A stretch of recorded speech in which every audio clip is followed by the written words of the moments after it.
Mr. President, distinguished authorities, members of the Diplomatic Corps, ladies and gentlemen, thank you very much for your kind welcome. I am pleased to begin the apostolic journeys of my pontificate with a visit to your country, for this land is inextricably linked to the origins of Christianity, and today it beckons the children of Abraham and all humanity to a fraternity that recognizes and appreciates differences. The natural beauty of your country urges us to protect God's creation. Moreover, the cultural, artistic, and spiritual richness of the places you inhabit reminds us that when different generations, traditions, and ideas meet, great civilizations are forged in which development and wisdom are drawn together into unity. On the one hand, it is true that human history has centuries of conflict behind it, and that the world around us is still destabilized by ambitions and choices that trample on justice and peace. At the same time, when faced with challenges, being a people with such a great past is both a gift and a responsibility. The image of the bridge over the Dardanelles Strait, chosen as the logo for my journey, eloquently expresses your country's special role. You have an important place in both the present and future of the Mediterranean and of the whole world, above all, by valuing your internal diversity. Even before linking Asia with Europe, East with West, this bridge connects Turkey to itself. It combines different parts of the country, making it from within, as it were, crossroads of sensibilities. In such a case, uniformity would be an impoverishment. Indeed, a society is alive if it has a plurality, for what makes it a civil society are the bridges that link its people together. Yet today, human communities are increasingly polarized and torn apart by extreme positions that fragment them. I willingly assure you that Christians desire to contribute positively to the unity of your country. They are and feel part of Turkish identity, which was highly esteemed by St. John the 23rd, whom you remember as the Turkish Pope, for the deep friendship that always bound him to your people. He was administrator of the Latin Vicariate of Istanbul and apostolic delegate in Turkey and Greece from 1935 to 1945, and worked tirelessly to ensure that Catholics did not exclude themselves from the ongoing development of your new republic.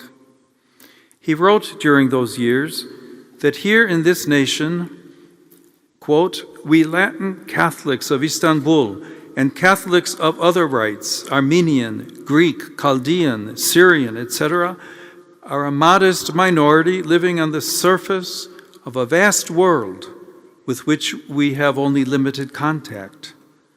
We like to distinguish ourselves from those who do not profess our faith. Our Orthodox brothers, Protestants, Jews, Muslims, believers and non-believers of other religions, it seems logical that everyone should mind their own business, their own family or national traditions, keeping within the limited circle of their own community. My dear brothers and sisters, my dear children, I must tell you that in the light of the gospel and of Catholic principles, this is a false logic." End of quote. Since then, great strides have undoubtedly been made within the Church and in your society, yet those words still resonate strongly in our day and continue to inspire a more evangelical and genuine way of thinking, which Pope Francis called the culture of encounter. Indeed, from the very heart of the Mediterranean, my venerable predecessor opposed the globalization of indifference by inviting us to feel the pain of others and to listen to the cry of the poor and of the earth. He thus encouraged us to compassionate action, which is a reflection of the one God who is merciful and compassionate, slow to anger and abounding in steadfast love. The image of your great bridge is also helpful in this sense, for God, in revealing himself, established a bridge between heaven and earth. He did so in order that our hearts might change, becoming like his. It is a vast suspension bridge, almost defying the laws of physics. Likewise, in addition to its intimate and private aspects, love too has a visible and public dimension.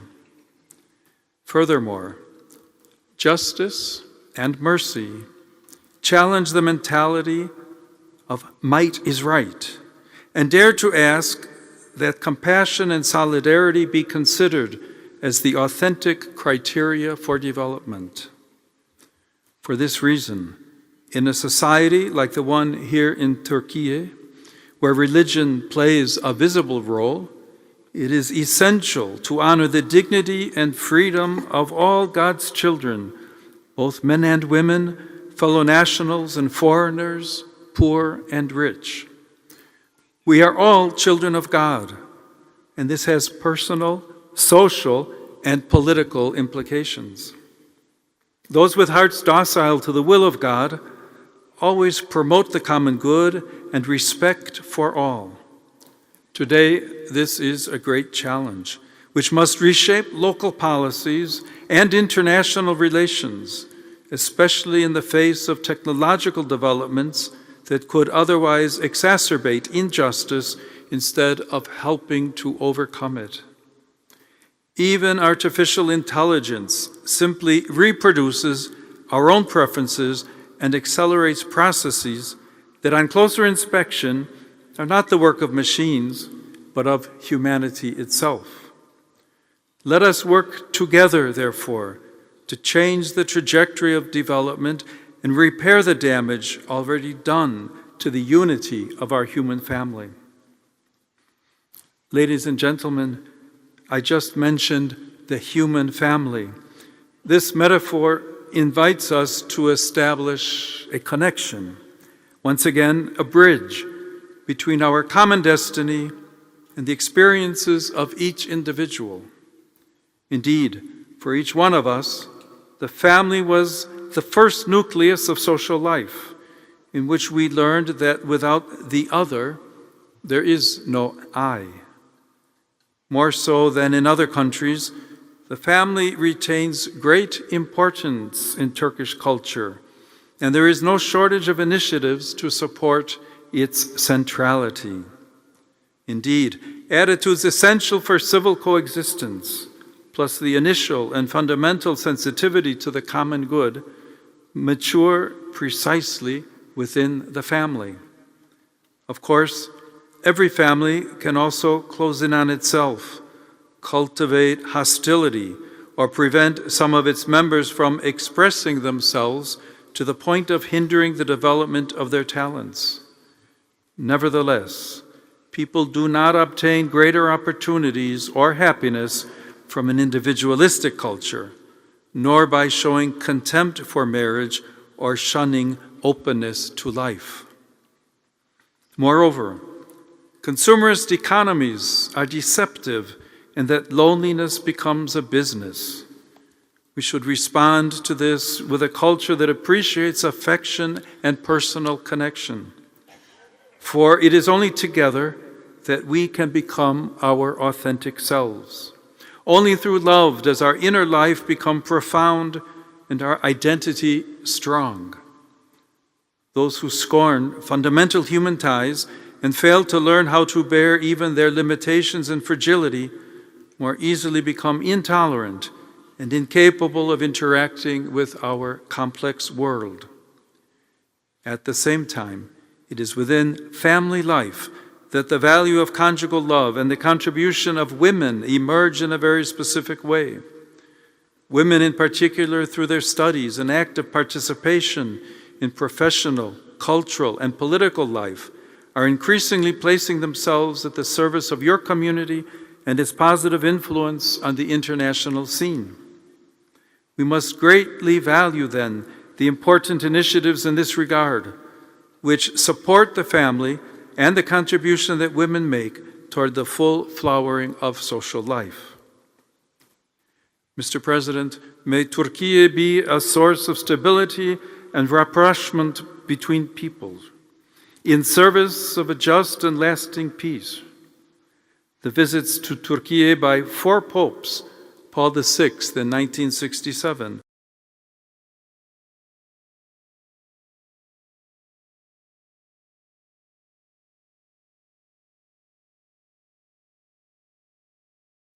John Paul II in 1979, Benedict XVI in 2006, and Francis in 2014 show that the Holy See not only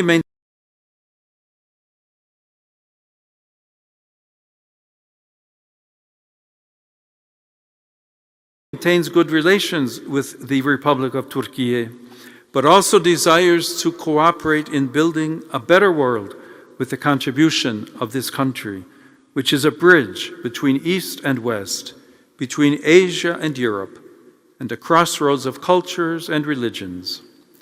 The particular occasion of my own visit, the 1700th anniversary of the Council of Nicaea, speaks to us of encounter and dialogue, as does the fact that the first 8 ecumenical councils were held in the lands of present-day Turkey. Today, more than ever, we need people who will promote dialogue and practice it with firm will and patient resolve.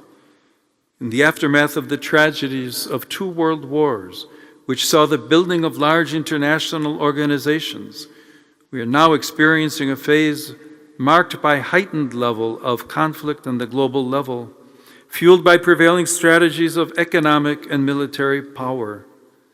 This is enabling what Pope Francis called a 3rd World War fought piecemeal. We must in no way give in to this. The future of humanity is at stake.